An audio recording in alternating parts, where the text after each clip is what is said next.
One of the things you don't want is too much mismatch between you and that person on the 5 fundamental dimensions. So for example, if you're really extroverted and you have a really introverted partner, you're going to engage in continual conflict about how much social activity the two of you should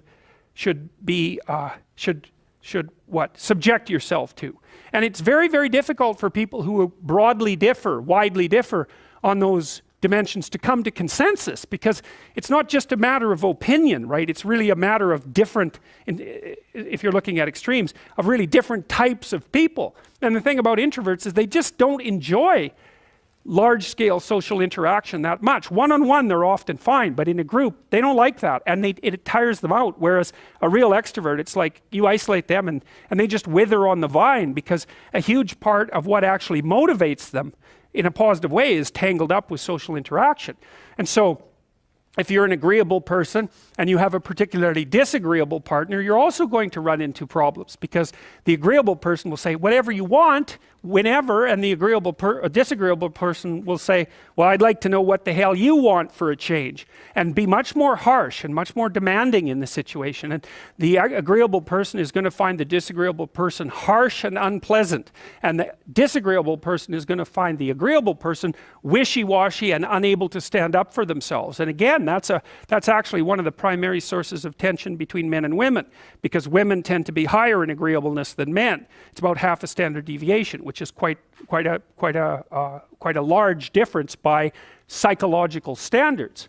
And so what that means, I probably haven't got the statistic quite right, but I think I've got it about right. What that means fundamentally, just so you have some sense of how large an effect that is that if you have a group of men and women and you pick out random pairs, the woman is going to be more agreeable than the man 60% of the time. So that's not an overwhelming proportion, but it's reliable, and it's quite large by psychological standards. So there's the problem with agreeableness. With conscientiousness, well, if you're conscientious, you're industrious and orderly. And orderly people seem to be sensitive to disgust, which is something we'll talk about in detail later. We've had a hard time specifying exactly what makes industrious people industrious, because it's hard to come up with an animal model for that sort of thing, and there's no theoretical model.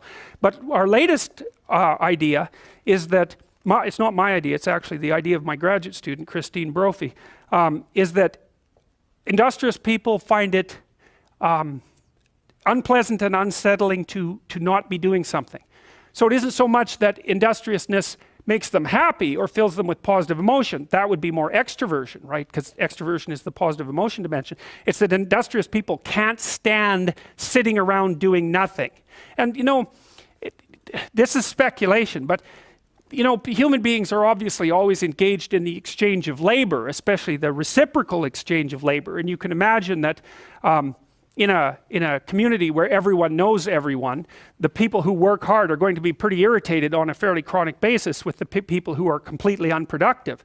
And my suspicions are that plenty of people who were completely unproductive in the history of the evolution of our species were wiped out by people who were unhappy with their lack of productivity. And so I think, generally speaking, human beings have this sense of ethical obligation with regards to one another to share labor.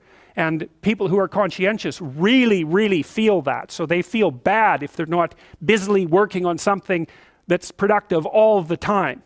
And so the advantage to being with someone conscientious is, well, they're going to work like mad, but the disadvantage is they're going to work like mad. So, if you're looking for a partner that you want to relax with or have fun with, or who isn't uptight, then a conscientious person is probably not a very good choice.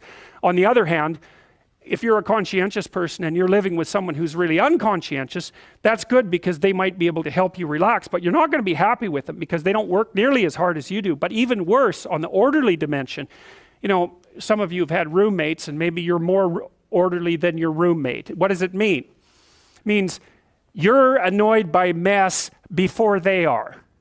And you don't have to be annoyed by mess much before your less orderly roommate for you to be the one that's always running around picking things up. And so actually one of the things that's emerged from the psychometric analysis is that women are slightly more orderly than men.